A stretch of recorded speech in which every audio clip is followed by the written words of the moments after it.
Ay guys, sa wakas, si Saldico nagsalita na.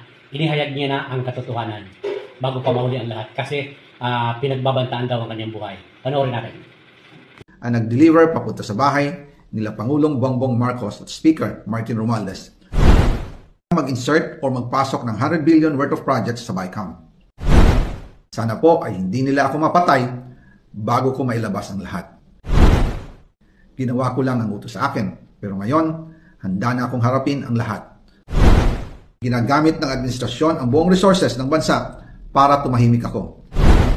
That he will shoot me if I will talk. Gagamitin ako bilang panakipbutas sa kanilang kampanya laban sa korupsyon.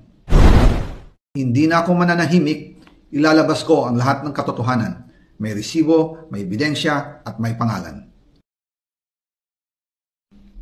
Para sa bawat Pilipino, alam ko na buo ang galit ninyo sa akin ngayon.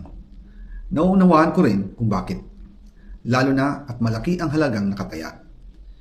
Pero bago kayo humusga, hayaan ninyong ipaliwanag ko ang buong katotohanan. Matagal akong hindi nagsalita dahil may direktang utos sa akin. Huwag nang bumalik ng Pilipinas at manahimik na lamang. Umalis ako noong July 19, 2025 para sa aking medical check-up. Nakaplanong bumalik pagkatapos ng SONA ni Pangulo. Pero habang papauwi na ako, tinawagan ako ni dating Speaker Martin Romualdez at sinabihan, "Stay out of the country. You will be well taken care of as instructed by the President." Noon naniniwala pa ako sa kanila, kaya't hindi ako bumalik. Tumikom ang aking bibig, sumunod ako, pero ang hindi ko alam, ang ibig pala nilang sabihin sa aalagaan ka namin ay gagamitin ako bilang panakipbutas sa kanilang kampanya laban sa korupsyon.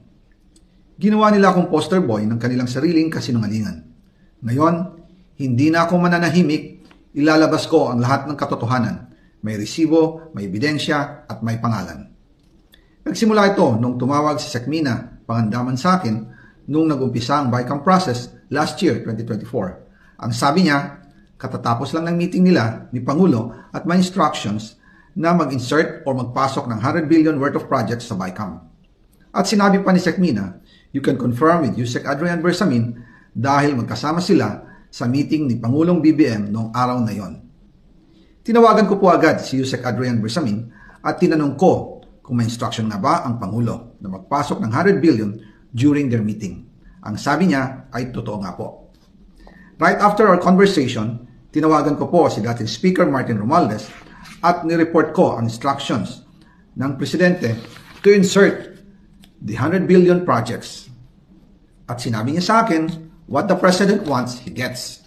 After ng ilang araw, nag-set po ng meeting si Sekmina Pangandaman at Yusek Adrian Bersamin sa amin ni dating Speaker Martin Romualdez sa Aguado Building in front of Gate 4 ng Malacanang at nandoon din po si Yusek Jojo Cadiz. During the meeting, binigay po ni Yusek Adrian Bersamin ang listahan na worth 100 billion. Tinanong ko po si Yusek Adrian kung saan galing ang listahan. Ang sagot niya, galing kay PBBM mismo at binigay niya ito mula sa brown leather bag.